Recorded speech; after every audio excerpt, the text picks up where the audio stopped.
Hello mech warriors, this is Rock, also known as Tardebator, and today I will be reviewing the latest addition to the IS Light stable, the Wolfhound.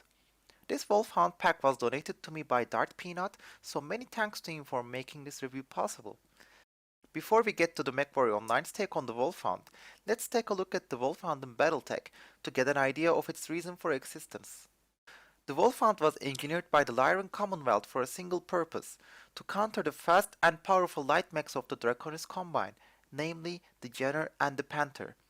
The first prototype rolled out in the year of 3028, and it was quickly adopted by elite mercenary units such as Calhounds and Wolf's Dragoons. It was the mech of choice of the legendary mech warrior Phelan Cal, who later had his Wolfhound upgraded to a Wolfhound 2C by the clan Wolf. The serial production began in the year of 3052, just after the Battle of Duqayt. Its looks definitely reflect where the Lyran engineers got their inspiration from. The main shape seems to be copied from a Panther and married with the energy boating capabilities of the Jenner. It carried a lot of armor and was also designed to be easily maintained in the battlefield by the use of standard components. So, according to the lore, this is a tough and fast energy boat that should be able to hold its own against the Panther and the Jenner. How does this all work in MechWarrior Online though? Firstly, Alex did a great job with the artwork. Its silhouette definitely resembles the Panther, but it has stronger lines and a tougher look. However, when we look at the actual in-game model, it feels like it lost some of its character during the modeling. The in-game model looks a bit crude, with its sharp angled lines especially in the shoulder area.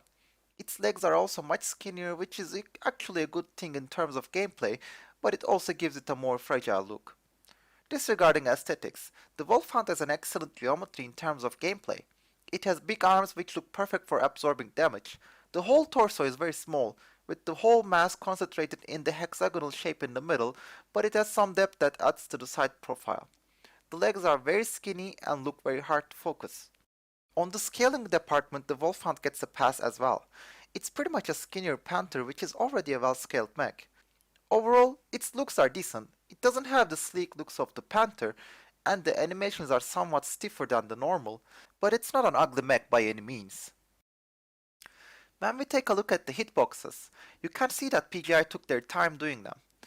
Frontally, center and side torsos are very hard to focus. The center torso is the largest over the middle hexagonal structure, but otherwise it's a thin narrow strip. The side torsos occupy the sides of the hexagonal structure, but interestingly the shoulder pads also count as side torsos on the Wolfhound. Especially the shoulder pad on the right side extends over the arm, presenting a bigger target on the right side. Frontally, everything is nice and balanced, but keep in mind when you twist, you will be presenting a larger side torso area to your enemies. Another interesting thing is that the larger hardpoints on the sides of the center torso also count as side torsos. This helps mitigate damage to the sides, while your center torso is being focused. The Wolfhound is an energy boat. Each variant comes with 5 to 6 energy hardpoints which are divided between the torsos and the right arm. The left arm is unused and can be utilized as a shield arm or can be completely stripped for tonnage. So it's just another energy boat, right? And it has less hardpoints than a fire starter, so why bother? It must be inferior, right? Well, let's take a look at the hardpoint placement to see if numbers are indeed everything that counts. As you can see, the Wolfhound's energy hardpoints are all concentrated around its center line, just below the cockpit. This means that your laser beam bundles are very tight and what you can see is almost what you can shoot. In comparison, the Firestarter's hardpoints are spread out in a horizontal line around its waist, which means you have to be very conscious about the line of sight of your hardpoints. It also means you have to expose yourself more in a Firestarter compared to a Wolfhound. Therefore, while it lacks the raw firepower, this is a much better picker than the Firestarter. When married with its excellent hitboxes and tanking ability, this makes it a very effective skirmisher on the battlefield. I will speak more on the gameplay implications later, but let's take a look at the Wolfhound variants first and see what we have to play around with. The Wolfhound is a relatively new mech in our current in-game date, so just like the Mauler, PGI had to come up with some variants of their own. However, since the Wolfhound is a strict energy boat with relatively few numbers of hardpoints, it's very hard to differentiate variants. Still, looks like PGI did their best to give each of them some character. Let's start with the Resistance variant, the Wolfhound 2. Wolfhound 2 is the main production variant in the lore. The Wolfhound 2 comes with 1 energy hardpoints in each side torso, 2 energy hardpoints in the CT, and 2 energy hardpoints in the right arm for a total of 6. Since the hardpoint density is shifted to the right side, this makes for the best side picker of the Wolfhounds. You also have the arm hardpoints for better target tracking and getting rid of UAVs, but don't expect that arm to last too long under fire. Therefore, this is the Wolfhound that suffers the most from hardpoint loss. One of the imaginary PGI variants, the Wolfhound 1A still has 6 hardpoints, but their distribution is different. It has 2 energy hardpoints per side torso, 1 in the center torso and 1 in the arm. Therefore, this is the variant with the most amount of torso hardpoints.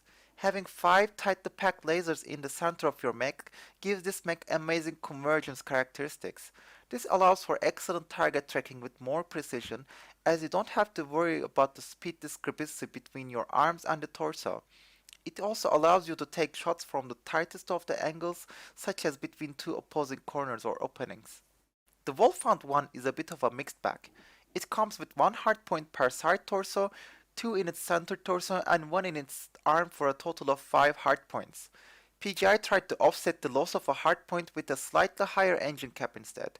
It can mount engines up to 315 rating and therefore can do 160 kph.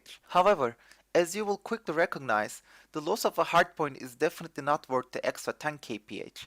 Therefore, the Wolfhound 1 is kind of a black swan of the Wolfhounds. The Wolfhound 1B is the pre-order bonus variant, which is currently unavailable even for paying customers. However, the loss is not too great, as this variant keeps everything bad about the Wolfhound 1 without any of the good stuff. Its hardpoint number and placement is exactly the same as the one, but without the increased engine cap. Instead, it can mount dual AMS. Since dual AMS is extremely underwhelming and is definitely not worth the loss of a hardpoint, this is the variant you might want to skip over the others. Perhaps, if one day AMS becomes a worthwhile investment, its time will come. Until then, it's best forgotten. Making builds for the Wolfhound is very straightforward, since it's a tiny laser boat and you have so little to work with. However, as I mastered each variant and then played some more, I realized certain weapon combinations tend to work better than the others.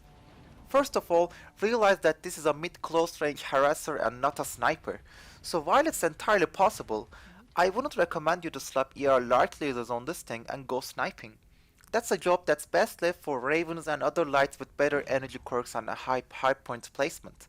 What this mech really lacks is a combination of either medium pulse, medium lasers, pure medium pulses, or combination of a single large laser large pulse and medium lasers for the rest. Basically, if you're going to play it brawly, go for minimum phase time with medium pulses and utilize its tankiness. Or, if you want more range and versatility, combine medium lasers with a big energy, like a large laser or a large pulse. I found pure medium lasers very underwhelming, as they lack the punch and the phase time is too long for game style this mech demands. Alright, let's get to the good stuff. How does the Wolfhound play and how does it feel like? When I first received the pack, I was expecting to be underwhelmed, since I didn't hear good things about the mech and I didn't bother reading up much on it, as I predicted it to be mediocre too. So I went in blindly, and after a 2-hour adrenaline-filled session with incredible matches, I came out extremely thrilled and surprised with this mech. At that time, I had also recently finished editing my Arctic cheetahs, and they even didn't impress me this much. So much that I actually went on Twitter and congratulated Russ for perhaps the best IS-like mech ever since the Firestarter was introduced. Bad move. Since this was against the general opinion, some people even took an offense to my supposedly bad feedback to the developers, and tried to name and shame me on Reddit. I was even called a shill for liking it. Internet drama ensued, and it was sad. But I still stand behind my words. Let me tell you why. The Wolfhound is an extremely balanced mech. It feels very similar to the Arctic cheetah in that regard. First of all, the Wolfhound hitboxes behave completely different from other humanoid IS lights. Since the torso is small and compact, it's very hard to focus components for your enemies. The arms mitigate a lot of damage, and unlike IS lights, the Wolfhound is also very hard to leg. Out of the 145 matches I have played so far, I can count the times I've been legged with my fingers. The hitbox behavior is very different too. A speedy Wolfhound tends to tank with its side torsos first, due to its unique torso geometry. This means that this mech reacts well to torso twisting and you're not on a centered torso timer like the Jenner. Due to this, it's very possible to tank silly amounts of damage even with an Excel engine. You can even consider putting a standard in there for a mini Atlas experience. All of this means that it lasts longer on the battlefield compared to other IS lights.